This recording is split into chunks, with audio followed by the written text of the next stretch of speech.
berdiskusi seputar syifa dalam Al-Quran dan Sunnah Rasulullah Sallallahu Alaihi Wasallam.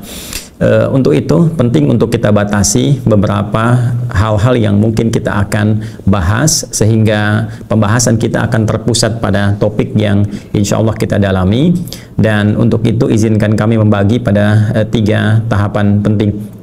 Yang pertama, kita akan lihat bagaimana hikmah yang ditampilkan dalam Al-Quran dan hadis-hadis Nabi Sallallahu Alaihi Wasallam tentang ujian dalam bentuk penyakit. Yang kedua, kita akan mengenal apa yang dimaksud dengan syifa. Dan yang ketiga, kita juga akan mencoba untuk menelisik dalam Al-Quran dan mengambil isyarat dalam hadis-hadis Nabi Sallallahu Alaihi Wasallam bagaimana kita bisa mendapatkan syifa dan mengambil manfaatnya bagi kehidupan kita dalam bentuk hal yang kita rasakan baik saat ini ataupun mungkin pada masa yang akan datang. Di 3 hal ini kita coba akan batasi pembahasan kita, dan semoga Allah berikan kemudahan untuk membahas, memahami, dan insya Allah mengamalkannya.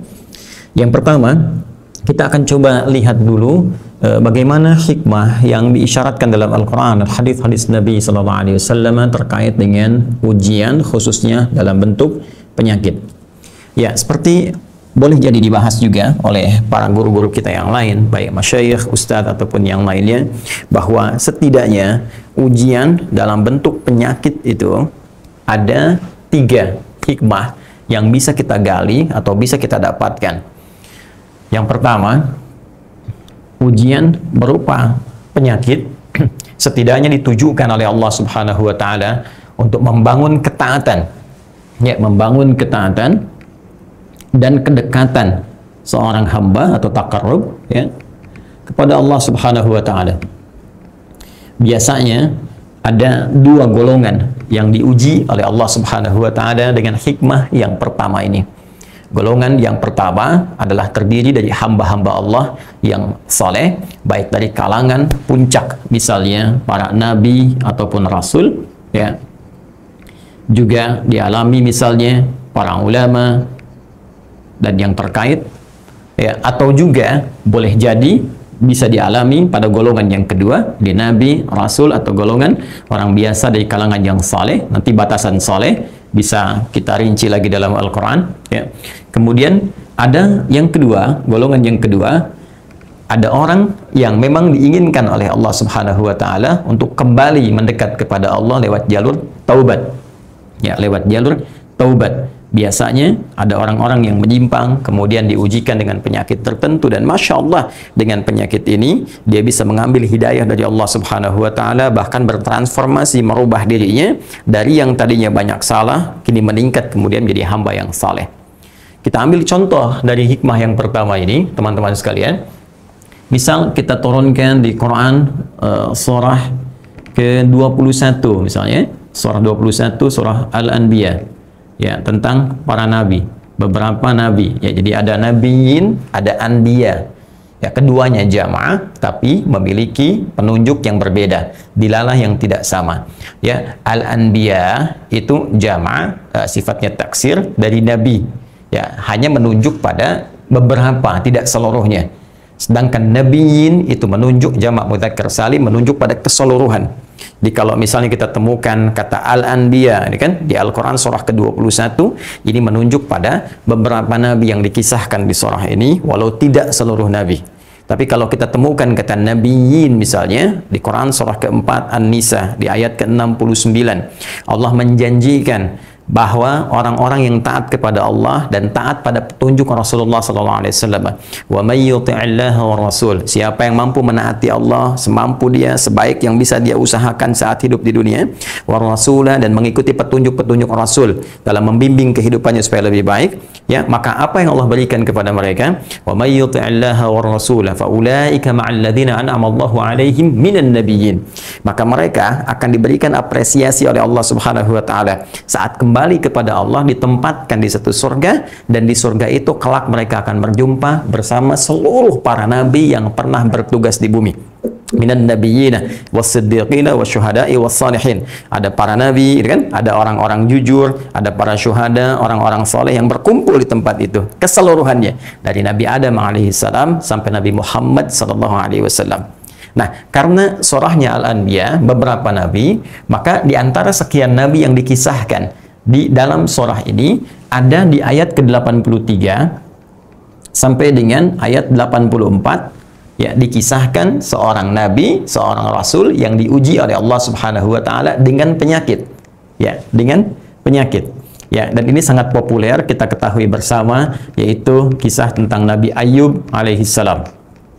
Ya, wa ayyuba idnada rabbahu anni massani yadhurru wa anta arhamur rahimin. Baik, wa ayyuba, dan kami buka kisah Ayub alaihissalam. Walaupun hukumnya wawunya ataf kepada sebelumnya, tapi yang paling menarik adalah harakatnya ini digunakan dengan menggunakan harakat kasrah. Diksinya fathah, diksinya menggunakan fathah. Wa ayyuba, ya kan? Sedangkan fathah sesuatu yang terbuka. Kalau disampaikan informasi dengan kata benda menggunakan fathah mansub, maka dalam rumus ilmu lughah salah satunya, informasi yang disampaikan ingin dibuka seluas-luasnya untuk diketahui oleh orang di masa itu ataupun generasi di masa yang akan datang.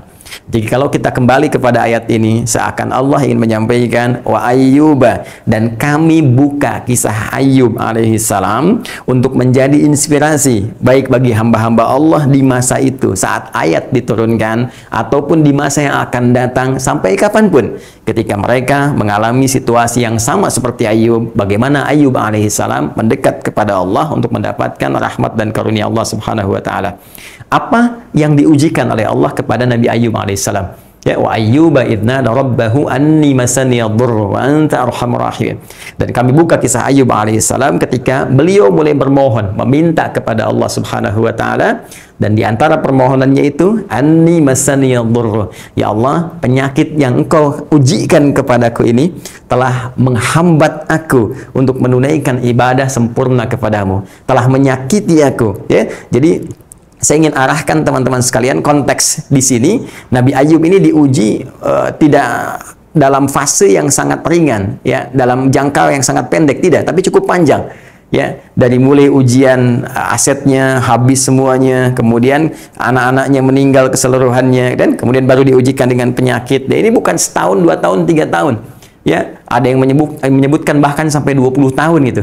Dan yang paling menarik, dalam fase perjalanan diuji dengan sakit ini ada 2 hal yang patut dicatat. Ya, pertama, beliau bukan perilaku pribadi yang berperilaku bermaksiat. Ingat, beliau nabi, rasul, orang yang maksum, dijaga oleh Allah Subhanahu wa taala dari setiap perbuatan yang menyimpang. Ya, jadi ini mungkin memberikan kesan kepada kita bahwa tidak setiap penyakit itu disebabkan karena penyimpangan. Boleh jadi ada ujian yang ingin Allah tunjukkan kepada kita untuk membangun satu hikmah tertentu. Apa di antara hikmahnya? Belajar pada Nabi Ayub alaihissalam. Ketika beliau diuji, Masya Allah, semakin meningkat ibadahnya, sampai pada titik ketika penyakit itu mulai menyakiti tubuhnya sehingga sulit menunaikan ibadah dengan sempurna. Ya, kalau kita misalnya biasanya tahajud, ini sulit tahajud nih, sudah mulai terganggu dengan penyakitnya, kan? Kalau kita misalnya ingin mulai mencoba puasa, agak sulit nih karena mulai terganggu dengan penyakitnya. Maka di titik ini, ya, Nabi Ayub bermohon kepada Allah Subhanahu wa taala, meminta kesembuhan dari penyakitnya dengan tujuan untuk menyempurnakan kembali amal ibadahnya. Perhatikan, ini yang sangat luar biasa. Pada umumnya kan orang sakit minta sembuh, kan? Tapi ada pelajaran besar dalam Al-Quran, bahkan kesembuhan pun itu diarahkan memohonnya kepada Allah supaya dengan sembuh itu bisa paripurna, bisa sempurna, dan bisa meningkat ibadah dan ketaatan kita pada Allah Subhanahu wa taala. Maka apa yang terjadi ketika Nabi Ayub mengatakan, ya Allah, penyakit ini telah mengganggu saya, menyakiti saya, sehingga terhambat saya untuk menyempurnakan ibadah kepadamu, sedangkan Engkau yang paling sayang kepada saya. Kalau yang paling sayang saja tidak memberikan kesembuhan, maka kepada siapa lagi hamba mesti memohon? Maka apa yang terjadi? Fastajabna lahu fakashafna ma bihi min dhurrin wa atainahu ahlahu wa mithlahum ma'hum rahmatan min indina wa dzikra lil 'abidin. Baik, kata Allah, maka kami langsung seketika jawab doanya. Kami langsung seketika jawab doanya. Kemudian kami singkap semua hal yang menyakitinya. Penyakitnya kami sembuhkan seketika. Kami kembalikan keturunannya dan hal-hal yang dirasakan pernah hilang darinya. Perhatikan teman-teman sekalian, ini sesuatu yang sangat luar biasa. Ketika segala ujian, termasuk penyakit, termasuk rasa sakit yang kita alami, memohon kepada Allah dan diarahkan permohonan itu untuk meningkatkan ibadah kita, maka semua yang kita rasakan, baik sakitnya, hal yang hilangnya, harta yang dirasakan hilang, keadaan yang sulit, perasaan-perasaan kegelisahan, orang-orang yang mungkin menjauhi dan sebagainya, itu ketika semua ujian itu diarahkan untuk membangun ketaatan kepada Allah dan bersabar menjalaninya, maka dikembalikan oleh Allah kepada kita semua, bahkan 2 kali lipat dari sebelumnya. Dan yang paling menarik, di ujung ayat ke-84-nya, ditutuplah ayat ini dengan kalimat yang sangat indah, wa dzikra lil abidin. Ini yang saya maksudkan, ya, wa dzikra lil abidin. Kalimatnya lil abidin. Ini poin yang ingin saya garis bawahi. Dan ini kata Allah, kisah Ayub ini hendaklah menjadi pengingat, inspirasi, ya, pengingat lil abidin bagi hamba-hamba Allah yang gemar meningkatkan ibadahnya, yang gemar meningkatkan ketaatannya. Ya, abidin, orang-orang yang senang ibadah, ya, dari kata abada ya abudu. Baik, abid orangnya, abidin orang-orang yang gemar meningkatkan ibadahnya kepada Allah Subhanahu wa taala dan menggunakan kata zikra, ya, seakar dengan kata zikir. Sedangkan zikir di dalam Al-Qur'an dipahami sebagai aneka aktivitas yang mampu mengingatkan kita dan mendekatkan kita dengan Allah Subhanahu wa taala. Mampu mengingatkan dan mendekatkan kita kepada Allah Subhanahu wa taala. Nah, karena itu menariknya di dalam Al-Qur'an semua perbuatan-perbuatan ibadah, bentuk-bentuk ketaatan itu umumnya disebutkan oleh Al-Qur'an dengan nama zikir. Silahkan dicek, ya. Salat yang kita tunaikan itu disebut oleh Al-Quran fungsinya sebagai zikir. Quran surah ke-20 misalnya, Thaha, di ayat yang ke-14, ya, innani anallahu la ilaha illa ana fa'budni wa aqimis salata li dzikri. Kata Allah, saya Allah. Ya, pastikan oleh kalian, kata Allah, innani, saya benar-benar Allah, la ilaha illa ana, tidak ada Tuhan yang layak dipertuhankan, layak untuk disembah kecuali saya. Ya, dan ini disampaikan oleh Allah bahkan kepada setiap nabi yang bertugas di bumi sebelum menyampaikan risalahnya kepada umat manusia. Dan kalimat ini disampaikan kepada Nabi Musa alaihissalam yang kelak ditegaskan kepada Nabi sallallahu alaihi wasallam, Nabi Muhammad sallallahu alaihi wasallam sebagai informasi dan penguat. Kemudian fa'budni, ya, sembah saya. Bagaimana cara menyembahmu ya Allah? Wa aqimis salata li dzikri, tunaikan salat kepadaku sebagai bukti keimananmu dan penyembahanmu kepadaku, li dzikri, sebagai zikir untuk pengingat kepadaku. Ini. Jadi salat disebut dengan apa? Zikir. Kita berdoa, doa pun itu bagian dari zikir. Quran surah ke-7 Al-A'raf ayat 205, wadhkur rabbaka fi nafsika tadarruan wa khifatan wa dunal jahri minal qaul. Ya, dan mohonlah, mintalah kepada Allah, disebut dengan zikir. Ya, dan berzikirlah, minta, sebut nama Allah. Ketika engkau memiliki kesulitan dalam kehidupan, jangan mengeluh. Untuk apa bikin status, kata Allah? Lebih baik engkau arahkan permohonanmu, minta solusi kepada Allah. Minta dalam segenap jiwamu, dengan penuh ketulusan, dengan penuh harap. Ya, jadi doa, ketika kemudian kita panjatkan disebut dengan zikir. Karena ketika kita berdoa, kita membangun kedekatan dengan Allah Subhanahu wa ta'ala. Kalimat-kalimat thayyibah pasca salat, subhanallah, alhamdulillah, Allahu akbar, itu juga zikir. Buka Quran surah ke-4 An-Nisa di ayat 103. Ketika Allah Subhanahu wa taala menyampaikan, fa idza qadaytumus salata fadhkurullaha qiyaman wa qu'udan wa 'ala junubihim. Ya, maka ketika Anda tuntas mengerjakan salat, maka cek diri Anda untuk menyambungkan diri kepada Allah. Fadhkurullah, maka berzikirlah kepada Allah Subhanahu wa taala. Maka kita ucapkan subhanallah, alhamdulillah, Allahu akbar, itu zikir. Al-Quran, ketika Anda baca Al-Quran, ketika Anda menghafal Al-Quran, ketika Anda memutola'ah Al-Quran, itu juga zikir. Bahkan orang yang berinteraksi dengan Al-Quran, dengan menghafalkannya, itu 4 kali disebutkan oleh Allah kalimat zikirnya. Di Quran surah ke-54 Al-Qamar, ayat ke-17, ayat ke-22, ayat ke-32, dan ayat ke-40. Walaqad yassarnal Qur'ana lidzikri fahal mim muddakir. Dan sungguh kami telah mudahkan Al-Quran untuk diingat, dihafalkan. Ya, maka adakah di antara Anda yang mau mengingatnya, menghafalkannya, mempelajarinya? Dan ketika Anda berinteraksi dengan Al-Quran, bukankah keadaan Anda menjadi lebih dekat dengan Allah Subhanahu wa ta'ala? Imannya lebih meningkat, Quran surah ke-8 Al-Anfal di ayat yang kedua. Innamal mu'minuna alladzina idza dzukirallahu wajilat qulubuhum wa idza tuliyat 'alaihim ayatuhu zadatuhum imana wa 'ala rabbihim yatawakkalun. Sungguh orang beriman yang sejati itu adalah orang yang bila disebutkan nama Allah ada getaran dalam jiwanya. Karena itu ada sementara ulama yang berkata, jika Anda ingin masih mengecek, ya adakah iman dalam jiwa, kuat atau lemahkah, maka cek ketika disebutkan nama Allah. Karena itu Allah menguji iman kita setidaknya sehari 5 kali dalam setiap pergantian waktu. Subuh, zuhur, asar, maghrib, isya. Maka diperdengarkan nama Allah lewat suara muadzin, suara azan itu. Allahu Akbar, disebutkan nama Allah. Karena itu begitu mendengar suara azan, bukankah ada getaran dalam jiwa kita? Itu pertanda iman. Dan bila dibacakan kepada mereka ayat-ayat Allah, Al-Quran, zadathum imana, bertambah keimanannya, wa ala rabbihim yatawakkalun, dan terbangun tawakal, ya kedekatannya dengan Allah Subhanahu wa taala. Ini hikmah yang pertama.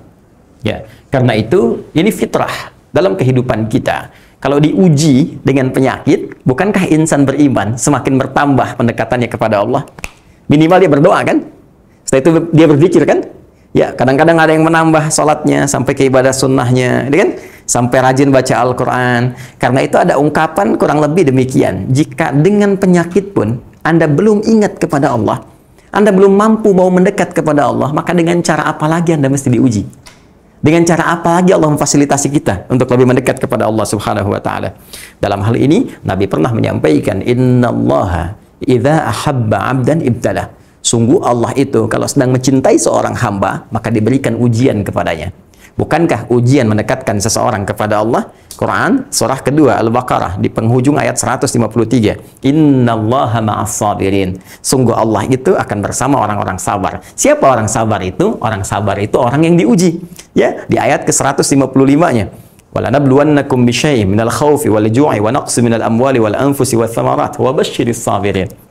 Nah, jadi bagian pertama, jika ada satu penyakit apapun bentuknya, ya, baik itu dalam konteks misalnya menimpa pribadi seseorang atau skalanya meluas menjadi wabah misalnya, baik epidemi di wilayah tertentu yang belum menyebar luas keluar ataupun pandemi ya seperti COVID-19 atau corona yang sekarang tengah diujikan, ya, maka di antara hikmah yang mungkin kita bisa raih di antaranya adalah membangun ketaatan dan kedekatan kita dengan Allah Subhanahu wa taala. Jadi kalau boleh saya katakan, kita bisa melihat di golongan mana kita berada. Jika kita menilai diri kita, ya pada golongan orang-orang yang diinginkan mendapatkan ini, kalau ini tidak mungkin, Nabi, Rasul tidak mungkin, ulama ada terbatas, tapi saleh mungkin. Setiap kita berhak menjadi orang saleh, berhak. Anda ayah bisa menjadi ayah yang saleh, ibu yang saleh, anak yang saleh, kakek yang saleh, nenek yang saleh, pengusaha yang saleh, birokrat yang saleh, diplomat yang saleh, bisa kita raih. Ya, dan saleh nanti menghimpun 4 kemuliaan. Ya, jadi saleh itu bukan sekedar baik, baik dalam pandangan Allah Subhanahu wa taala yang menghimpun 4 kemuliaan. 1, baik dalam menjaga fisik disebut dengan thayyib. Quran surah kedua ayat 168. Yang kedua, baik menjaga sifat, ya, sifat jujur, sifat sabar gitu kan. Kemudian tawadhu, rendah hati, itu khair namanya. Quran surah ketiga ayat 110. Kemudian baik dalam membentuk sikap. Yang kebaikan tadi, sifat tadi, sabar itu sifat. Tapi kalau kita terjemahkan dalam bentuk sikap, dicela kita bersabar, membalas dengan yang baik, diajak korupsi kita menolak, kemudian menjauhi sogokan, menjauhi perbuatan haram, itu ma'ruf namanya. Kadang khair disatukan dengan ma'ruf seperti di Quran surah ketiga ayat 104. Nah, banyak orang bisa mengerjakan ma'ruf. Bahkan orang yang belum beriman. Ada kan yang non-muslim yang jujur, ya kan? Non-muslim yang rendah hati, banyak. Tapi apakah sikap baiknya ini dikerjakan karena Allah? Belum tentu. Kalau setiap kebaikan dikerjakan karena Allah, maka berubah namanya menjadi ihsan namanya. Ihsan. Seperti kita berbuat baik kepada kedua orang tua, kita harapkan diniatkan ibadah karena Allah. Quran surah ke-17 ayat 23. Wa qadha rabbuka alla ta'budu illa iyyahu wa bil walidaini ihsana.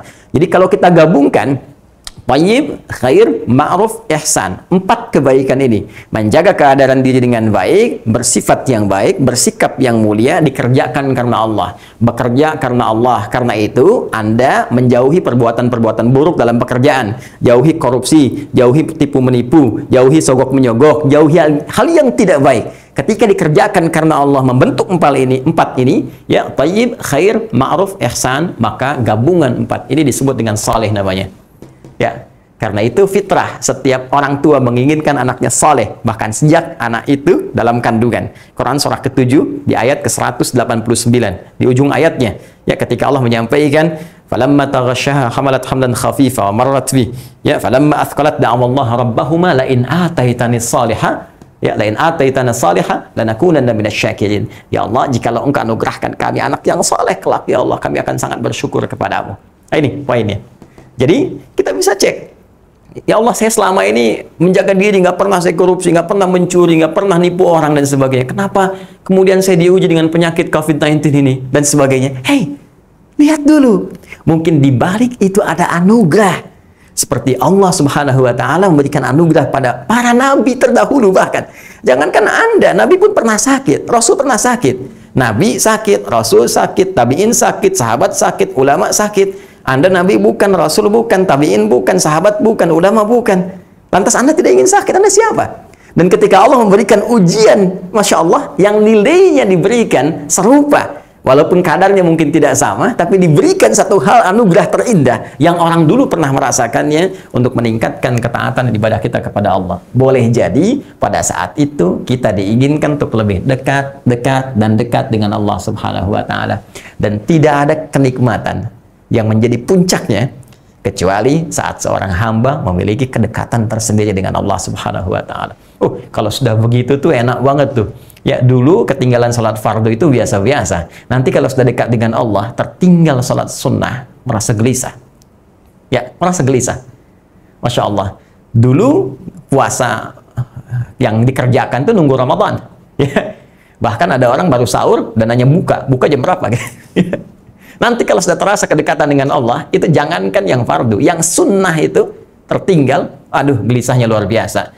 Aduh, ya Allah, kok lupa hari ini hari Senin, ya Allah, kok lupa hari ini hari Kamis, gitu. Nah, itulah satu keindahan yang bisa kita dapatkan pada bagian yang pertama ini, atau diinginkan seorang hamba untuk taubat, kembali kepada Allah Subhanahu wa Ta'ala. Dan ini sudah banyak kisahnya. Untuk menyingkat, barangkali kita akan langsung kepada poin yang kedua. Hikmah yang kedua dengan cepat teman-teman sekalian, karena waktunya sangat terbatas. Jika ada yang diuji oleh Allah Subhanahu wa Ta'ala dengan penyakit, maka di antara hikmah yang kedua ingin menampakkan kepada kita ada perilaku yang tidak tepat, perilaku yang keliru, yang ingin diperbaiki oleh Allah Subhanahu wa Ta'ala. Ini masih masuk golongan yang ini. Untuk bertobat, taubat itu kembali kepada jalan yang lurus, yang benar. Ya, tapi perbedaannya, kalau ini nanti lebih dekat kepada nilai maksiat, kan? Yang di situ kemudian dia berubah dirinya sehingga berhijrah untuk mendekat kepada Allah. Kalau di sini nanti kita akan tekankan dan contohkan dalam Al-Quran pada hal-hal yang salah yang berpengaruh kepada sakitnya fisik, ya, sakitnya fisik, atau nanti dalam skala yang besar ada juga penyakit yang menggerogoti kepada jiwa atau kepada hati. Kita ambil contoh misalnya, apa di antara perilaku keliru itu? Contoh yang pertama, ada yang terkait dengan pola konsumtif manusia. Ya, pola konsumtif manusia. Saya akan ambil satu contoh saja di antara tiga, ya, hal yang menyusun diri manusia, anatomi manusia. Saya tidak katakan anatomi tubuh, tapi anatomi manusia. Kalau di kedokteran, di medis, mungkin yang dibahas cuma fisiknya, ya kan? Tapi dalam Al-Quran, dalam hadis, karena Allah yang menciptakan kita, Allah infokan langsung dalam Al-Quran tentang manusia seutuhnya dari tiga unsur utama. Baik fisiknya, jasmaninya, kemudian akalnya, yang ketiga adalah rohnya. Dari tiga ini, karena waktu kita terbatas, saya batasi kepada aspek fisiknya dulu. Ya, fisiknya saja. Teman-teman sekalian, kenapa di Al-Quran Allah meminta kita untuk menjalani pola hidup sehat? Kita ambil contoh Quran, surah kedua, ayat 168. Saya punya keyakinan, kalau ayat ini kita terapkan, satu ayat ini saja, demi Allah saya katakan, insya Allah dengan izin Allah Subhanahu wa Ta'ala, hidup manusia itu akan terjaga dengan baik, jauh dari penyakit. Ya, apa yang Allah firmankan? Ayatnya universal. Ya, jadi di Al-Quran itu ada ayat yang dispesifikasikan pada insan beriman untuk menguatkan imannya. Ada ayat-ayat yang dibuka oleh Allah, informasinya secara umum universal, supaya menandakan keesaan Allah, kebesarannya, agar manusia mau kembali kepada Allah Subhanahu wa Ta'ala. Baik, dibuka di antara cirinya dengan kalimat nas. Ya ayyuhan nas. Hei semua manusia tanpa kecuali. Baik yang telah beriman ataupun yang belum beriman. Sepanjang dia manusia.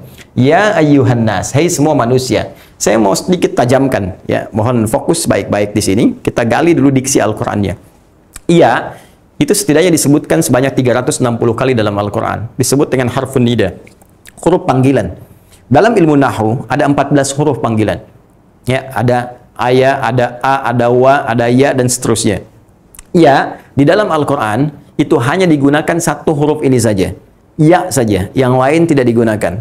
Setelah diteliti, ternyata ditemukan, ya ini mencakup semua fungsi panggilan. Ya, dalam hal jarak dia memanggil yang dekat, yang menengah, ataupun yang jauh. Jadi kalau Anda ingin memanggil seseorang dengan panggilan yang singkat, cepat, mudah, baik yang dekat, menengah, ataupun jauh, Anda panggil dengan satu huruf ya. Ya Ahmad misalnya, ya Hussein, ya Hasan, dan sebagainya. Dekat, menengah, ataupun jauh. Seakan Allah ingin mengatakan, hei seluruh manusia tanpa kecuali, baik Anda yang merasa dekat denganku, beriman kepadaku, atau yang menengah misalnya, atau yang bahkan jauh yang belum beriman. Ayyuha disebutkan 150 kali dalam Al-Quran. Ayyunya munada untuk menguatkan sebuah hukum, haknya tanbih untuk mengingatkan. Seakan Allah ingin mengatakan, hei semua manusia tanpa kecuali, aku ingatkan kalian semua, aku tekankan dalam pengingat ini. An-nas, semua manusia ketika kalian berinteraksi secara sosial.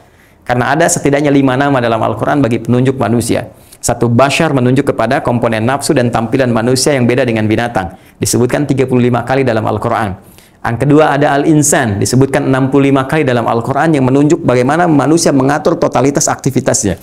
Yang ketiga ada al-ins, yang menunjukkan kelemah lembutan manusia, keramahan, dan berbeda dengan jin pada umumnya. Disebutkan 18 kali dalam Al-Quran.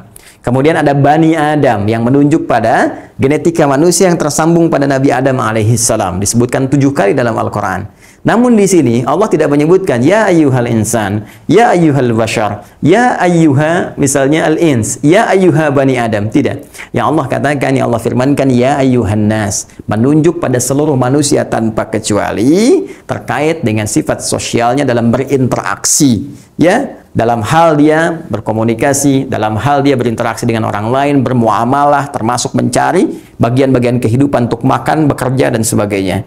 Maka Allah firmankan, hei seluruh manusia tanpa kecuali, yang berinteraksi, ya, yang bekerja, yang beraktivitas, kulu mimma fil ardi halalan thayyibah. Silahkan kau beraktivitas, silahkan kau bekerja, minimal kau niatkan untuk memenuhi kebutuhan hidupmu, yang paling pokok untuk makan. Ya, namun yang paling menarik kata Allah, halalan. Dapatkan cara makanmu itu, dapatkan materi untuk mencari makanan itu dengan cara yang legal. Jangan mencuri, jangan menipu, jangan korupsi, kan? Kemudian dari yang legal itu, yang benar itu, thayyibah. Cari makanan-makanan yang baik untuk fisikmu, yang menyehatkan. Ya. Jadi yang disorot oleh Al-Quran, yang diberikan penekanan itu oleh Al-Quran, Masya Allah, ketika Anda mendapatkan materi untuk membeli makanan, uangkah itu atau yang lainkah itu dengan cara yang legal, yang halal, kata Allah yang paling menarik teman-teman sekalian, dari yang halal ini, belikan yang dibutuhkan oleh fisikmu. Ya, yang sekiranya bisa menyehatkan. Jadi prinsip orang Islam itu, kalau dia mau makan, kalau dia mau minum, silahkan dengan nafsunya, mungkin banyak warna yang ditawarkan. Minuman itu bisa jus, bisa air bening, gitu kan? Bisa susu, bisa teh, bisa macam-macam. Tapi apa yang dibutuhkan oleh tubuhmu? Apa yang menyehatkan untuk tubuhmu? Ini luar biasa. Jadi kalau cukup satu ayat ini saja kita praktekkan dalam kehidupan, barangkali cukup dijaga oleh Allah Subhanahu wa taala keadaan diri kita. Ya, kecuali kalaupun ada datang penyakit ditujukan dengan hikmah yang pertama tadi, seperti Nabi Ayub pernah mengalaminya, Nabi Zakaria pernah menjalaninya, ya, bersama istrinya. Namun yang paling menarik teman-teman sekalian, pada konteks yang kedua ini, ada hal-hal tertentu yang terkadang, maaf, manusia dengan sifat konsumtifnya, yang diikuti dengan bisikan-bisikan nafsunya, bergeser dari pola ini. Alih-alih mencari apa yang dibutuhkan, dia senang mengoleksi, mengonsumsi apa yang diinginkan, dan tanpa kontrol di situ. Durian itu mungkin bagus, enak, nyaman, 1, 2, tapi makan durian sebaskom itu persoalan.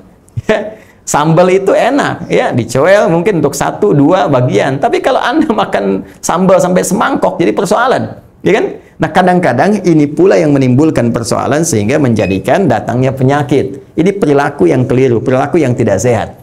Bahkan dalam beberapa bagian tertentu, khusus bagi orang beriman, Allah sangat tekan ditekankan ada makanan-makanan tertentu, ada hal-hal tertentu itu bahkan yang bisa merusak, bukan hanya ke fisik, ada yang ke akal, ya. Ada yang ke akalnya bisa rusak. Mungkin fisiknya terlihat biasa, kuat, tapi ketika akalnya rusak, maka fungsi tubuhnya pun tidak akan berguna dengan baik. Karena itu, inilah hikmahnya dalam Al-Quran. Detil dalam hadis-hadis Nabi SAW, ada jenis-jenis makanan tertentu yang langsung diharamkan oleh Al-Quran. Bahkan dibuka di Al-Baqarah pertama dengan kalimat iman, di ayat 172 sampai 173-nya. Ya kan? Ya ayyuhalladzina amanu kulu min thayyibati ma razaqnakum. Hai orang-orang beriman, makanlah oleh kalian yang baik-baik saja yang kami telah tetapkan rezekinya untuk kalian semua. Di ayat 173-nya disebutkan yang haram-haramnya. Di Al-Maidah ayat ketiga dirinci langsung oleh Allah Subhanahu wa taala. Innamal maitatu, ada bangkai, kemudian itu kan, kemudian ada, mohon maaf, dari daging babi misalnya, ada yang seterusnya dan seterusnya ya. Dan di antara yang paling menarik ada yang bentuknya minuman juga. Ya, seperti khamar misalnya, dimulai dengan Al-Baqarah ayat 219 misalnya, yas'alunaka 'anil khamri wal maisir, qul fihima itsmun kabir wa manafi'u lin-nas, sampai ditutup nanti di Al-Maidah di ayat 90 sampai 91 ya. Langsung diharamkan oleh Allah Subhanahu wa taala. Bahkan kalimatnya menggunakan khamar. Khamar yang sekarang kita saksikan dalam bentuk mirasantika, minuman keras dan narkotika. Ya, dan diksinya dipilih langsung oleh Allah menggunakan khamar. Khamar itu dalam bahasa Arab itu disebut dengan ma yakhmurul aqla. Sesuatu yang bisa merusak kepada akal, pada pikiran. Ya, bukankah ketika mengonsumsi minuman-minuman keras itu bisa berpengaruh pada pikiran? Mabuk, ya, tidak sadarkan diri, cerita, meracau, mengacau dan sebagainya. Kadang-kadang tindakan yang sangat buruk. Ya, narkotika juga demikian, sangat membahayakan. Jadi cukup Anda belajar satu ayat dalam Al-Quran, mustahil orang beriman itu mengonsumsi narkoba. Mustahil misalnya nyabu, mustahil cari ganja untuk kepentingan mabuk dan sebagainya. Mustahil minum minuman keras yang diharamkan. Kenapa? Karena dia paham semua itu bisa merusak fisiknya. Karena itu, di antara hikmah ketika Allah turunkan penyakit pada orang-orang yang keliru dalam mengonsumsi, supaya dia kembali lagi pada pola hidup sehat. Dia dapatkan hikmahnya. Jadi kalau belum tahu, iman dulu. Ya, iman dulu. Nanti dengan iman itu Allah bimbing hikmah. Hikmah datang. Ya, awas, hati-hati ya. Kadang-kadang pola pikir liberal itu kalau dengan akal belum rasional, dia belum mau menerima. Anda mesti ingat, yang namanya manusia, sepanjang kita manusia, kita punya keterbatasan. Ingat itu. Mata, kita punya mata. Dengan izin Allah, Allah berikan pada kita mata. Mata kita punya batasan. Bisa memandang dengan jarak tertentu. Semakin dia menjauh, semakin kecil tak terlihat. Telinga kita, ya, ada pendengaran dengan izin Allah. Tapi punya batasan. Ada frekuensi tertentu yang bisa didengar, sampai yang tak bisa didengar. Di luar ini tak mampu kita dengar. Pandangan Anda punya batasan. Pendengaran Anda punya batasan. Lantas ketika keduanya punya batasan, kenapa akal Anda tak mau terbatas? Karena itu, untuk menunjukkan kuasa Allah Subhanahu wa taala, diberikan oleh Allah Subhanahu wa taala sebuah ujian dalam kehidupan yang tak mampu dijangkau akal, sehingga kita kembali membaca itu dengan iman. Ya, iman ini yang digunakan ketika akal belum sampai, iman yang digunakan untuk memohon kepada Allah dengan iman itu supaya diberi petunjuk. Dan dengan petunjuk itulah datang hikmah membimbing kepada kita. Nah, jadi gunakan ketika ada ujian itu, kembali menggapai hikmah. Kenapa ini babi diharamkan? Nggak usah dicari dulu. Ketika datang nasnya, diksinya mengatakan haram misalnya, ikuti dulu dengan iman. Nanti Allah akan bimbing, oh ini hikmahnya, ini loh kenapa tidak boleh dikonsumsi dan sebagainya. Akan datang kemudian kita ketahui. Ya, kenapa nggak boleh minum minuman keras? Kenapa begini? Kenapa begitu? Nah, ini kemudian hikmah yang akan menjelaskannya. Yang ketiga, secara cepat teman-teman sekalian, waktunya sudah hampir selesai. Ada di antara yang ketiga, ini yang sangat menarik, ya, langsung ditunjukkan oleh Allah Subhanahu wa taala dengan penyakit itu supaya manusia bisa menemukan sesuatu yang baru, ya, ada sifatnya ilmiah di sini. Yang dengan penemuan ilmiah ini akan semakin mendekatkan dirinya kepada Allah Subhanahu wa taala. Tetap tujuannya selalu serupa ke sini. Kembali kepada Allah. Ya. Dan biasanya ini sifatnya, penyakitnya sudah tidak biasa. Kadang-kadang dicari belum ketemu lagi, dicari belum ketemu lagi, terus kan. Nah, ini sangat menarik ini. Nah, jadi kalau kita gali dalam narasi Al-Qur'an, apalagi hadis-hadis Nabi sallallahu alaihi wasallam, itu penyakit itu dibagi dua. Ya, penyakit dibagi dua. Ada yang disebut dengan daun, ini daun, ini penyakit fisik, ya. Jadi penyakit yang menimpa kepada jasmani kita secara fisikal, ke fisik. Misalnya sakit kepala, sakit perut, sakit tangan, itu da. Ya. Obatnya disebut dawa namanya. Dawaun. Ya, kita pernah mendengar ya, likul lidain dawa. Pada setiap penyakit itu Allah turunkan kemudian obatnya. Ini dawa. Baik. Dan biasanya direferensikan juga ya, kepada dokter, tabib, ya kan? Bahkan ada diriwayatkan pernah datang seseorang kepada Nabi sallallahu alaihi wasallam untuk minta disembuhkan dari penyakitnya, dari penyakit yang menimpa kepada fisiknya. Dia memohon, ya Rasulullah, doakan saya supaya sembuh. Kata Nabi, idza bilat tabib, pergi ke dokter. Ya kata orang ini, engkau kan Nabi, gitu kan? Minta kepada Allah, selesai. Allah kabulkan, aku sembuh. Ya, pintar. Tapi Nabi lebih bijak, Nabi lebih pintar dengan wahyu yang Allah berikan kepada Nabi SAW sebagai bimbingan. Ya, kata Nabi, kesembuhan itu Allah titipkan, diberikan di tangan para dokter. Apa di antara hikmahnya? Supaya berkembang kualitas kehidupan. Ya, supaya bertambah nilai-nilai ilmiah dalam kehidupan, yang dengan hikmah itu akal yang Allah anugerahkan kepada kita berfungsi dengan sempurna. Ini dawa. Kemudian ada yang kedua, teman-teman sekalian, ada yang disebut marad namanya. Ya, biasanya dalam diksi kekinian itu marad itu disebutkan umum bagi semua jenis penyakit. Tapi menariknya kalau kita kembali ke Al-Qur'an, ini marad itu lebih ditekankan pada penyakit yang menyerang fungsi jiwa. Ya, kepada jiwa, kepada hati kita yang paling dalam, bukan hati dalam bentuk organ fisik ya, tapi hati dalam konteks tempat bernaungnya roh, ya, jiwa spiritual. Kolbu dalam bahasa Al-Quran. Nah, ini kalau kolbu ini tempat segala nilai, petunjuk-petunjuk kebaikan, ya, itu diserang kemudian oleh penyakit. Penyakitnya disebut dengan marad namanya. Misal penyakit riya, ya kan? Nah, apalagi misalnya sombong, ya kan? Nah, dan seterusnya. Riya, sum'ah, sombong, dan lain-lain lah yang menyerang kepada hati manusia. Nah, ini yang paling bahaya. Nah, ini kalau dikena seseorang dengan penyakit ini, nggak bisa ditemukan dalam bentuk dawa, obat fisik. Ya, nggak bisa. Bahkan datang ke rumah sakit pun nggak ada obatnya. Ya, Anda masuk ke rumah sakit, misalnya bertanya, dok, saya ini pusing kepala saya ini, berat sekali. Dokter tanya, gejalanya apa? Ini gejalanya kalau tetangga saya beli mobil baru, saya pusing tuh. Dia punya handphone baru, saya berat kepala saya itu. Nah, itu nggak ada. Paling dokter tuliskan resepnya, ini Quran surat sekian, ayat sekian. Baik, mungkin poli gigi ada di sana, poli mata ada, poli jantung ada. Cuman dua kan yang ada di rumah sakit, ya, poligami dengan poli hati, gitu kan. Jadi itu nyarinya susah, gitu kan, nggak ada di rumah sakit. Nah, ketika Anda kembali ke sini, teman-teman sekalian, penyakit ini menyerang kepada kolbu. Nah, jamak dari kolbun itu kulub namanya. Ya, jamaknya kulubun.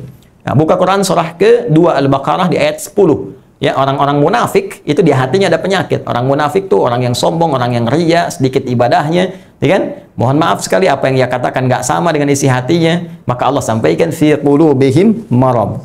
Di hati mereka ada penyakit. Nah, untuk memberikan obat bagi penyakit hati ini, ya, maka Allah turunkan satu diksi yang tidak sama dengan yang ini. Disebut dengan syifa namanya. Syifa, ya kan? Syifa. Ah, ini dia. Namanya apa? Syifa. Tapi menariknya teman-teman sekalian, ternyata syifa ini ketika dipaparkan baik dalam Al-Quran, apalagi detail ya di hadis-hadis Nabi Sallallahu Alaihi Wasallam, ternyata manfaatnya bukan hanya mengobati penyakit kepada jiwa, tapi juga bermanfaat bagi penyakit fisik yang secara medis sulit atau bahkan belum ditemukan obatnya. Ini. Ya, ada orang misalnya tiba-tiba kena cancer, ada orang kena misalnya HIV, ada orang kena macam-macam, sulit dia temukan, belum ketemu, belum ada, belum ini, belum itu. Tiba kemudian Allah turunkan petunjuk pada Rasulullah Sallallahu Alaihi Wasallam, kan, dengan contoh-contoh dari Nabi, dengan petunjuk-petunjuk Rasulullah. Tiba kemudian Nabi menunjuk misalnya pada satu materi tertentu, apakah itu madu, apakah itu habbah sauda, apakah itu qastul hindi, apakah itu yang lainnya dan sebagainya. Ternyata dari situ bisa kita gunakan sebagai pijakan untuk riset secara ilmiah, untuk dikembangkan, menunjuk pada obat-obat tertentu yang bisa diuji secara klinis, sehingga dengan itu bisa dimanfaatkan untuk mengembangkan nilai-nilai medis untuk mengobati penyakit-penyakit tertentu. Nah, ini dalam Al-Quran narasinya disebut dengan syifa namanya. Jadi kalau saya sampaikan secara umum, syifa itu dibagi kepada dua bagian. Bisa untuk menyobati penyakit hati dalam hal yang telah kita paparkan ini, atau yang kedua, penyakit fisik yang belum ditemukan obatnya secara medis sehingga membutuhkan isyarat-isyarat nabawi atau wahyu-wahyu rabbani untuk membimbing menemukan ya solusi dari penyakit yang diujikan, sehingga secara ilmiah itu semua bisa diuji. Nah, pertanyaan kita, temanya kan, bagaimana kita bisa mendapati syifa dalam Al-Quran, seperti apa menggalinya dalam hadis, dan bagaimana mempraktekannya. Itu yang coba kita akan turunkan. Jadi ini baru mukaddimah. Sekarang saya punya waktu 15 menit untuk menguraikan ini di sisa waktu kita. Mari kita turunkan. Bismillah. Ya, mudah-mudahan kita bersabar ya. Saya tidak menginginkan kita membahas sesuatu, tapi kita nggak paham akarnya. Jadi saya terbiasa ingin kita paham. Ya, menghafal itu bagus, tapi memahami itu lebih utama. Apalagi bisa hafal dan paham, itu lebih baik. Ya. Jadi kalau akarnya sudah mengerti, nanti kita akan turunkan, dan insya Allah akan jadi solusi pada ujian-ujian yang kita hadapi, dan mungkin ada kaitan erat dengan COVID-19 atau COVID-19 yang tengah kita hadapi saat ini. Baik, yuk kita turunkan dulu di Al-Quran bagaimana Allah Subhanahu wa Ta'ala memberikan firman dengan skema syifa, kemudian lihat detailnya dalam hadis-hadis Nabi sallallahu alaihi wasallam supaya tidak keliru memahami apa yang Allah sampaikan dalam firman-Nya. Baik. Pertama kita turunkan di satu Quran surah ke-10 Yunus di ayat ke-57. Kemudian setelah itu kita turunkan Quran surah ke-17 di ayat ke-82. Cara menggunakan ini kita turunkan dulu adabnya. Adab saya tuliskan di sini. Adab mendapatkan syifa di Quran surah ke-26 ya, Asy-Syu'ara di ayat ke-80. Kemudian contoh yang dilakukan oleh Nabi Ayub tadi, Quran surah ke-21 ayat 83 sampai 84. Kemudian contohnya Nabi Zakaria pernah mengerjakan juga amalan di Quran surah 19 Maryam. Misalnya dari ayat ke-2 sampai ayat ke-15 sampai dikabulkan. Dan kemudian amalannya diantaranya ada juga di Quran surah ke-3 direkam di ayat ke-38 sampai 39. Saya batasi sampai sini. Iya. Dan terkait dengan kondisi kita kekinian, saya turunkan spesifik dari hadis dulu. Misalnya kita ambil kitab Sahih Al-Bukhari, nanti saya tunjukkan. Kitab Sahih Al-Bukhari. Ya. Kita ambil di kitab urutan ke-76. Ya, kitab urutan ke-76. Ini satu kitab penuh, teman-teman sekalian, berisi setidaknya 56 hadis yang nanti kita turunkan beberapa bagian yang penting kita rasakan. Baik, kita mulai dari sini. Quran surah ke-10 Yunus di ayat ke-57. Ya, Allah pertama membuka secara universal. Artinya kalau universal, memberi kesempatan pada setiap hamba termasuk yang belum beriman, supaya mengetahui dan mau kembali kepada Allah Subhanahu wa Ta'ala. Yang belum beriman, tahu, jadi dengan tahu itu dia meneliti dan berusaha mencari hidayah dan kembali kepada Allah untuk beriman. Yang beriman semakin kuat imannya, semakin dekat dengan Allah Subhanahu wa Ta'ala. Maka Allah firmankan, ya ayyuhan nas. Ya, tadi telah saya sampaikan diksi ini, kalimat ini. Ya ayyuhan nas, hai semua manusia tanpa kecuali. Aku tekankan, aku ingatkan pada kalian semua, baik yang merasa dekat, menengah, ataupun jauh dariku saat ini. Qad ja'atkum mau'izatun min rabbikum. Ya, telah datang kepada kalian nasihat-nasihat yang baik dari Rabbu. Ya, petunjuk-petunjuk kebaikan, pedoman-pedoman hidup yang terbaik. Wa syifa'ul lima fis sudur. Wa syifa'ul lima fis sudur. Dan syifa. Ini dia. Ayat-ayat syifa ya, ayat-ayat syifa dalam Al-Quran. Secara umumnya demikian. Wa syifa'ul lima fis sudur.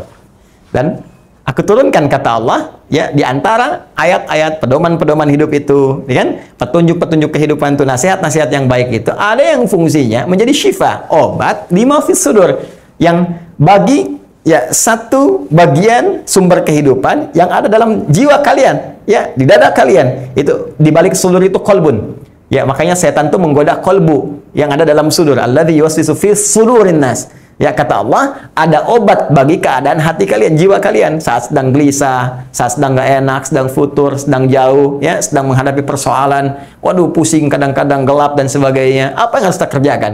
Kata Allah, dalam Al-Quran itu ada petunjuk-petunjuk syifa, ya, syifa yang bisa mengentaskan persoalan jiwamu, yang menghilangkan segala kegelisahan, penyakit-penyakit jiwa yang kadang berpotensi berpengaruh pada keadaan fisik, bahkan pikiran. Ya, nggak enak hati itu kan nggak enak makan. Gak enak hati itu gak enak pikiran kan, mikir gak enak, tidur gak enak, makan gak enak, dan sebagainya. Itu sakit hati lebih berbahaya dibandingkan dengan penyakit fisik. Ya. Kemudian selanjutnya teman-teman sekalian, Quran surah 17 ayat ke-82. Nah, ini lebih spesifik. Tadi kan kalimatnya. Perhatikan kalimatnya. Sedangkan di sini saya selesaikan dulu, di ujungnya ditegaskan lagi, di mana kalian menemukan itu wahuda warahmatul lil mu'minin. Ya, dan di sana ada petunjuk kehidupan hudan. Ini pasti mengarah kepada Al-Quran, karena Al-Quran ketika diturunkan menggunakan fungsi hudan. Quran surah kedua Al-Baqarah di ayat 185. Syahrul Ramadan alladzi unzila fihi al-Quran hudal linnas. Ya, hudal linnas. Baik, indah. Dan di sini ya ayuhan nas. Kata Allah, lihat kalimatnya, di bulan Ramadan yang mulia itu, yang diwajibkan puasa untuk kalian itu, diturunkan pada saat itu Al-Quran yang mulia. Apa tujuannya? Hudan linnas, sebagai petunjuk kehidupan bagi manusia, pedoman hidup. Di antara pedoman itu, ada pedoman untuk menenangkan jiwa, mendamaikan hati, mengobati segala penyakit yang menyerangnya. Warahmatul lil mu'minin, rahmat bagi orang-orang yang beriman, yang yakin. Artinya apa? Ada tujuan dari Allah untuk semua manusia. Hei, ayo. Ya, mungkin dengan mengambil syifa ini, ya, dengan membaca Al-Quran, mendekat kepada Al-Quran, belajar Al-Quran, nggak salah. Anda belum beriman, nggak salah, silahkan.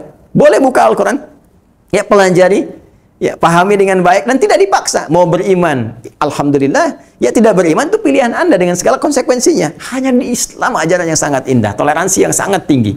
La ikraha fid din, nggak boleh paksa orang memeluk Islam. Ya, lakum dinukum waliyadin. Kami menghormati apa yang Anda yakini. Anda pun menghormati apa yang kami yakini. Anda mau belajar, silahkan. Ya, dan tidak harus mencampur adukan keduanya. Ya kan? Satu ikut ini, besok ikut itu. Tidak. Kita hormati orang lain. Jangan ganggu orang lain. Tapi kalau mereka tanya, kita terangkan. Tadakwahi dengan cara yang baik. Ya kan? Dan kata Allah di Al-Quran banyak sekali yang bisa bermanfaat, termasuk dalam konteks kehidupan secara luas, universal. Ya, ini yang paling menarik. Dan tujuannya apa? Tujuannya supaya mengenalkan, mengembalikan kembali fitrah supaya kembali kepada Allah Subhanahu wa taala.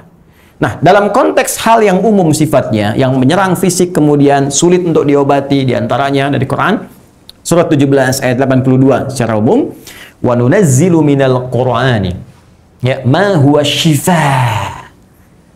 Quran surah 17 Al-Isra ayat 82. Paling kiri di mushaf standar di pertengahan. Wa nunazzilu minal qur'ani, dan kami turunkan dari Al-Qur'an itu ada ayat-ayat yang ma huwa syifaa'un. Ya, mengandung syifa, kesembuhan. Ya, obat. Sampaikan dari Allah Subhanahu wa taala sebagai puncak yang paling tinggi. Wa rahmatul lil mu'minin, dan ada rahmat Allah Subhanahu wa taala bagi orang-orang yang yakin kepada Allah, mau kembali. Ini kuncinya yakin. Jadi kalau Anda mau dapatkan syifa, mesti punya keyakinan kepada Allah Subhanahu wa taala. Tahu dari mana kalau redaksi syifa yang di sini ini bisa mengobati secara fisik? Nanti ditafsirkan kemudian lewat contoh-contoh berikut ini. Sini. Ya. Seperti contohnya Nabi Ayub alaihissalam divonis secara medis. Dokter sudah give up. Ya, mereka katakan ini nggak bisa nih. Ya, nggak ada yang bisa menyembuhkan. Ini nggak bisa, ini nggak mungkin, ini nggak bisa sembuh, nggak pernah dirasakan orang sebelumnya. Dan tidak akan dilalui oleh orang setelahnya. Nabi Ayub alaihissalam sakit secara fisik. Lalu bagaimana mendapatkan obatnya? Ketika beliau memohon syifa kepada Allah. Ya, meminta. Seperti tadi yang saya terangkan. Ya, lalu didapatkan oleh Allah, disembuhkan oleh Allah Subhanahu wa taala, didapatkan oleh Nabi Ayub kesembuhan dari Allah Subhanahu wa taala, dan sembuh beliau pada saat itu. Ya? Di Quran surah ke-21 ayat 83 sampai 84 yang tadi pernah saya sampaikan. Kemudian Nabi Zakaria alaihissalam, bukankah istrinya divonis secara fisik kan? Fisikal? Ya, maaf sekali, maaf secara medis, secara klinis tidak mungkin punya keturunan karena divonis sudah monofus, dan maaf sekali mandul. Ya kan? Tapi apa yang terjadi? Yang terjadi ketika Nabi Zakaria mendekat kepada Allah Subhanahu wa taala, meningkatkan ketakwaannya, meningkatkan ibadahnya kepada Allah, meningkatkan ketaatannya. Beliau tingkatkan salatnya. Ingat, semua nabi rasul dulu sudah salat. Dan kita yang paling sempurna yang diberikan kepada petunjuknya kepada Nabi Muhammad sallallahu alaihi wasallam. Nabi Musa alaihissalam salat. Quran surah ke-20 ayat 14. Nabi Isa salat, ya, Quran surah ke-19 ayat 31 sampai dengan 33, ya. Kemudian siapa lagi? Nabi Ismail, ya, kakek moyang Nabi Muhammad SAW, putra Nabi Ibrahim, salat, bahkan meminta keluarganya salat. Quran surah 19 di ayat ke-55, wa kana ya'muru ahlahu bis salat. Nabi Zakaria salat memohon kepada Allah untuk diberikan solusi. Quran surah ke-3 ayat 38 sampai 39. Hunalika da'a Zakaria rabbah qala rabbi habli min ladunka dzurriyyatan thayyibah innaka sami'ud du'a. Ya. Maka di mihrab itulah Nabi Zakaria salat. Ya, salat bermohon. Dari mana taunya salat? Ayat 39-nya nanti. Dalam salatnya saat berdiri bermohon kepada Allah, ya Allah, semua memvonis aku tak akan mungkin punya keturunan. Maka aku mohon darimu saja anugerahkan keturunan kepada kami, ya Allah. Kepada aku dan istriku, engkau pasti mendengar doaku. Kalau pada yang maha mendengar saya tidak mengabulkan, atas kepada siapa lagi aku memohon. Nah, tahu apa yang terjadi? Fanadatul malaikatu wa huwa qaimun yusalli fil mihrab. Maka turunlah seketika malaikat, ya, memberi pesan dari Allah Subhanahu wa taala bahwa doanya dijawab dan beliau masih berdiri dalam salatnya, belum selesai salatnya. Belum selesai salatnya. Bahkan diabadikan di Quran surah 19 dari ayat 2 sampai 15 itu, ya, petunjuk-petunjuk bagaimana beliau tak pernah putus asa meningkatkan ketakwaannya untuk mendapatkan syifa. Ya, kaf ha ya ain sad, dzikra rahmati rabbika abdahu Zakaria idnada rabbahu nidaan khafiyya. Ya, beliau bermohon kepada Allah dengan lembut, terus, bahkan di antara kalimatnya, Rabbi inni wa hanal azmu minni washta'ala ra'su syaiba wa lam akum bidu'aika rabbi syaqiyya. Ya Allah, rambutku telah memutih, fisikku telah letih, namun dari sejak dulu aku berumah tangga sampai sekarang fisik telah letih, rambut memutih, tak pernah aku putus asa untuk bermohon kepadamu. Bayangkan, untuk mendapatkan syifa, meningkatkan ketakwaannya, kesolehannya, luar biasanya, kemudian Allah kabulkan dan diberikan kabar gembira akan punya keturunan. Ya, lalu bagaimana adabnya untuk mendapatkan syifa itu? Kalau yang terkait dengan aspek ritual, ya, maka yang pertama secara psikologis Allah meminta dan menuntut keyakinan dulu, keimanan. Karena ini didapatkan dengan iman, syifa didapatkan dengan iman, keyakinan kepada Allah. Ketika kita mulai yakin, mulai mendekat kepada Allah, maka di situ jalan pembukanya. Karena itu di Quran surah ke-26 Asy-Syu'ara di ayat ke-80 diajarkan oleh Allah melalui lisan Nabi Ibrahim yang kemudian disampaikan kepada Nabi Muhammad SAW, ya, dengan firman-Nya dalam Al-Quran. Allah berfirman Quran surah ke-26 ayat 80, wa idza maridtu fahuwa yashfin. Syifa. Ya, syafa yashfi fahuwa yashfin. Baik, kata Allah, yang pertama, kamu mesti yakin dengan Allah. Kalau sakit seberat apapun, harus punya keyakinan pada jiwamu, Allah pasti sembuhkan. Ini secara psikologis sangat luar biasa, karena menenangkan pada jiwa. Jadi kalau sakit seberat apapun, harus punya keyakinan pada Allah. Allah pasti sembuhkan. Nggak ada penyakit yang nggak ada obatnya, pasti disembuhkan. Pasti ada hikmahnya. Ya Allah, berikan aku kekuatan dengan penyakit ini untuk menyempurnakan ibadahku kepadamu, ya Allah. Jadikan aku lebih taat dari sebelumnya. Jadikan aku lebih dekat kepadamu, ya Allah. Itu yang dituntut dulu. Jadi kalau Anda ingin mendapatkan syifa, yang dibangun pertama adalah keimanan, pancarkan dulu. Karena syarat mendapatkan syifa itu akan menguat dan berporos pada aspek keimanan, iman. Ya, jadi kalau andanya ragu, andanya nggak mau kembali kepada Allah, ya susah. Ya, kalau waktunya mungkin panjang, saya bisa kisahkan bagaimana beberapa hamba-hamba Allah itu mendapatkan satu syifa yang sangat luar biasa, dan ini dahsyat. Ada yang mau dioperasi nggak jadi, gitu kan? Karena nggak ada penyakit ditemukan. Bahkan di zaman Nabi, kalau Anda baca misalnya di tafsir-tafsir, ini di meja saya ada tafsir Ibnu Katsir misalnya. Anda lihat jilid pertama. Ini yang cetakan tahun 2004 di halaman 22. Ya, di paling kanan di pertengahan, di paragraf yang kedua, Anda temukan kisah. Ya, bagaimana seorang kepala suku di Arab pada saat itu disengat oleh kalajengking, racunnya sudah menyebar, secara medis sulit untuk diobati karena sudah menyebar keseluruhan, sampai dia mengutus kemudian seorang pembantunya untuk menemui kalangan sahabat. Tiba kemudian datang seorang sahabat, dia berdiri, diikuti pembantunya dengan izin Allah. Dia bermohon kepada Allah dengan segenap imannya, segenap keyakinannya. Dia bacakan surah Al-Fatihah, meminta kepada Allah dengan surah Al-Fatihah. Maka tiba kemudian disembuhkan oleh Allah kepala suku itu dan diberikan hadiah 30 ekor kambing.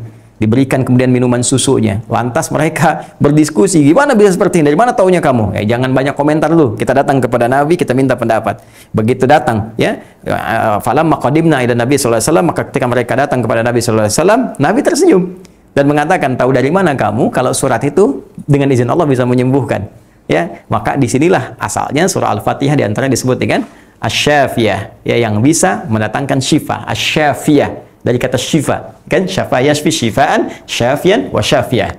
Ini teman-teman sekalian, ini aspek ritualnya. Jadi kalau nanti diuji dengan penyakit apapun itu, termasuk sekarang COVID-19 misalnya belum ditemukan, ya, salah satu ikhtiarnya, ya, belum ditemukan vaksinnya, ya, solusinya secara medis, ya, maka salah satu ikhtiarnya adalah ambil aspek ritual untuk mencari syifa.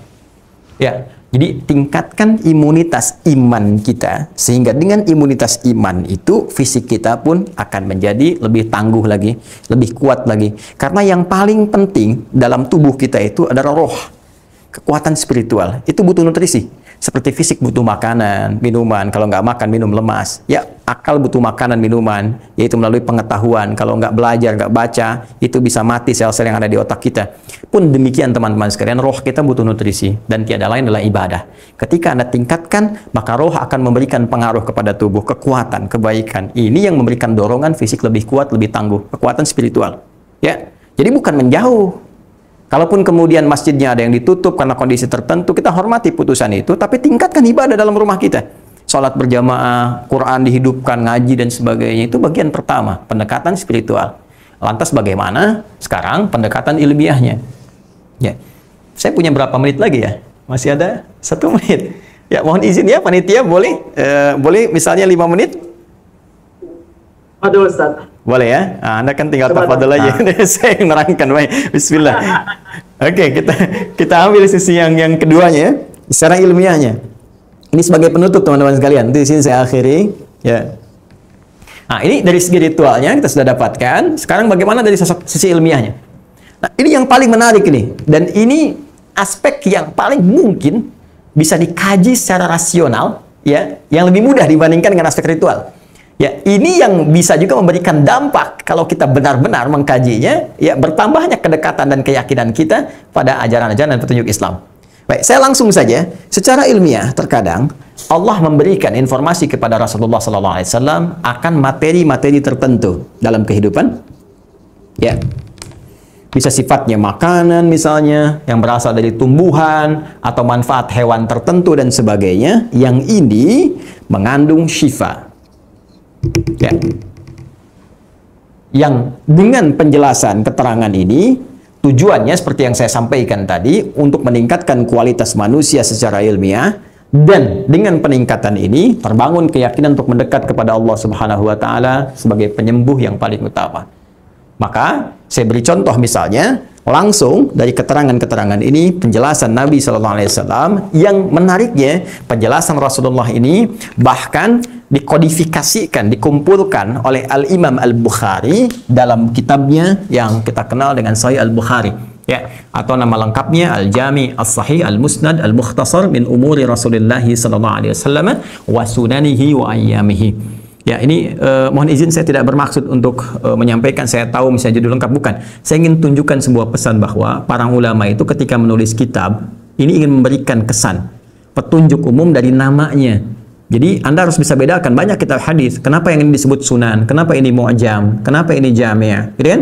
Nah, itu ada maknanya. Kenapa musnad? Nah, jami', kalau ada kitab jami' itu artinya kitab yang pembahasannya luas, komprehensif. Ya, jadi nggak spesifik di satu hal tertentu. Kalau spesifik nanti namanya lain. Misal spesifik susunan hadisnya spesifik misalnya mengarah kepada fikih. Itu disebut sunan namanya. Makanya kitab-kitab sunan itu dibuka dengan bab-bab fikih. Bab tentang taharah misalnya, bab tentang air, bab tentang sholat ya, sebelumnya wudu dan sebagainya. Tapi kalau jami' itu luas pembahasannya. Nanti dari yang luas itu dibikin topik-topik tertentu sesuai kebutuhan hidup kita. Karena itu Imam Al-Bukhari termasuk yang paling awal menghimpun satu hadis-hadis Nabi, menghimpun hadis-hadis Nabi SAW diberi nama dengan Jami'. Jadi beliau katakan kitab saya ini pembahasannya luas, kan? Kemudian saya pastikan dengan izin Allah saya ikhtiarkan sahih, musnad tersambung pada Rasulullah SAW. Yang paling menarik adalah kitab ini berbicara tentang hal-hal aktivitas-aktivitas yang pernah dikerjakan oleh Nabi SAW, baik sunnah-sunnahnya ataupun kesehariannya selama 24 jam.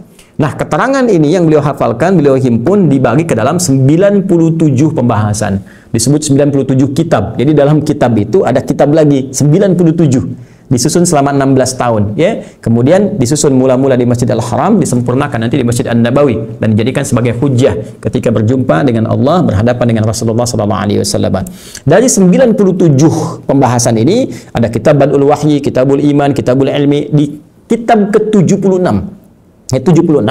ada namanya pembahasan Kitabut Tibbi. Ya, Kitabut Tibbi ini ada contohnya, ini Sahih Al-Bukhari ini. Ya, ini yang versi singkatnya tanpa syarah. Ya, ini yang dengan syarah. Ya, ini karena kita ada ngaji Quran dengan sunnah, ini ada ini yang tanpa syarah, ini hadisnya aja semua. Hadis ya, komplit. Jadi ini cuma 1 jilid. Nah, yang ini kita punya teman-teman sekalian sampai 4 jilid. Ini ya, ini ada syarahnya, ada penjelasannya. Nanti ada lagi yang kurang lebih ada 18 jilid yang Fathul Bari, Syarah Sahih Al-Bukhari. Nanti secara singkat Anda cari yang pembahasan ke-76. Namanya Kitabut Tibbi. Ya, pembahasan tentang at-tib, kesehatan, medis, herbal. Tib itu mencakup ke semuanya. Ya, orangnya disebut tabib. Tabib itu bukan tukang obat. Tabib itu kata tabib. Tabib itu dokter. ya, yang dia menganalisis dulu, uji klinis dulu, mengecek dulu, ya, ada hipotesa, ada uji, ada cek dan sebagainya. Nah, sifat yang disebut tibbun nabawi itu ya bisa diartikan pengobatan nabawi, gitu kan? Prophetic healing, bisa diartikan kesehatan dalam konteks kenabian, ya, nanti arahnya bisa ke herbal, bisa ke obat dan sebagainya. Yang paling pertama disebutkan, perhatikan kalimatnya, saya bacakan hadisnya, bab ma anzalallahu da'an illa anzalalahu shifaa.